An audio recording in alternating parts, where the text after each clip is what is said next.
Hey there guys, my name is Marcus, and in this video I'm going to compare Squarespace with Bigcommerce. The first thing I'm going to share with you is what I actually recommend for you to use, like in what situation I would choose Bigcommerce and in what situations I would go with the Squarespace.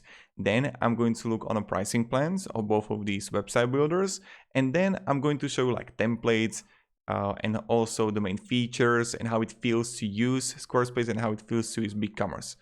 The biggest difference is in a website builder and how we can actually use it. So both got sections. When you come here, you can simply come here to Squarespace and add a sections from text, images, donation, forms. Bigcommerce is more limited. Bigcommerce, I would say, is for medium-sized businesses or even large businesses. If you're gonna have 100, 200 products, then I would choose the Bigcommerce because it's structured, limited, effective. That's how would I call it. You just like, it's lean, it's robust. For Facebook ads, like if you want to just not blogging, just build up. Yes, you can add blogs and everything in Bigcommerce, but you know what I mean. Just build a successful store with 50, 100, 150 products. I would even say that I would choose Bigcommerce over Squarespace in this regard. But other than that, if you want to build, let's say that I'm a yoga teacher and I want to sell 15 products and I want to create a website which is going to be pleasant for my viewers and potential customers, I would go with the Squarespace. So this is how would I define these two. Only because, like in Bigcommerce, you're unable to move everything like you can in Squarespace. Like when you're gonna be in Squarespace, and let's say that I'm going to be in done. Let me show you another page. Like let's say we can go to projects or news or readme. It's completely up to where we go. And let's say edit. So what we can do is to simply click plus here. And you can see it right now. So what I'm going to do, I will just add spacer first. So what I can do is to simply add quote, image, video, poster directly in my website. You're unable to do it in Bigcommerce. In Bigcommerce, it's more limited. And when I'm going to add a bar chart, for example, and I can add the data, design, and everything, I can simply move it where I want, right? And you can create multiple columns and really play around it based on the columns you have on your website. So this is really huge advantage comparing to Bigcommerce. But again, I would use for different purposes Squarespace. So if I want to build a course or if I want to build a website in which I'm going to sell my services and I'm going to sell few products like up to 20 maximal, I would go definitely with a Squarespace. Now, when you would come here to the templates and how they actually work and pricing plans, Squarespace got more templates comparing to Bigcommerce. When you would come here, let me show you. You can choose the popular design, portfolio, fashion. But again, you see the target audience is completely different, right? And you see the travel for the restaurants. But on the other hand, when you come here to the Bigcommerce, you see even the industries here. The food, gifts, specialty, health and beauty, home and garden, electronics, computers, automotive, industrial.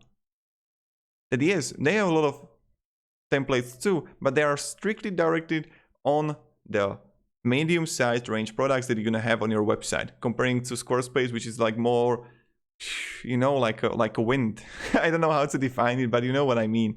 It's just like, you see it right here for the books and entertainment, for the health and beauty. So if you're gonna have 50, 100, 200 products, go with the Bigcommerce. That's my recommendation. Choose a nice theme that you can use and use it through that. And don't use Squarespace if you're gonna have a lot of products. Also, what you can do is to, like in Bigcommerce, you can simply add a carousel, etc. But you can't really, you know, you see it right here that you can't edit it as you can in Squarespace. When you come here also to the pricing plans, you can see, let's compare the monthly. It's $30, no transaction fees, and you can have mostly everything, but you're not going to have abundant cart saver, and like limited also service. And that's pretty much it. So standard, the plus for $80 is the most like really effective one that I would personally use because you get also abundant cart saver. On the Squarespace, on the other hand, as you can see, if you're gonna have personal, which is not without your e-commerce website, you're gonna pay only €15 a month. So that's like 20 bucks. But if you're gonna go business, 24, and we are still not on a price on standard. Then you're going to see the plus version, which is 80. And you can see that Squarespace is much, much cheaper in this regard. So even in pricing, you see that Squarespace is dominating Bigcommerce, but only because Bigcommerce is targeting different audience comparing to Squarespace. You get me? And this is what you want to do. So when we compare again the features and everything, as I mentioned, the sections that you can like add are more complex comparing to Bigcommerce.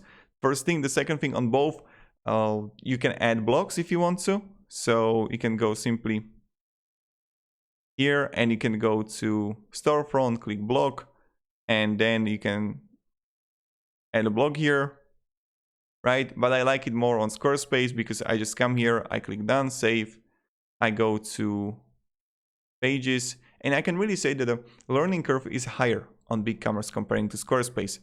I simply come here to block. I can have blocks here, and I can go edit. Yeah, I need to refresh the website now. And this is pretty much it how you do it. So to summarize this whole video, guys, I would definitely go with Squarespace if you want to build a simple website or just have 20, 30, 40 blocks combined with a few products. And also you want to create a presentation website, which you can use for, I don't know, just selling your services and products. In that way, it's amazing. But medium-sized business that you want to have a lot of products on your store, I would definitely go with the Bigcommerce. That's my recommendation, what I would do. If this video was helpful, you can share with me down below in the comments what is your decision. I'll be really happy to hear that. And yeah, thank you very much, guys. Have a great day and goodbye. See ya.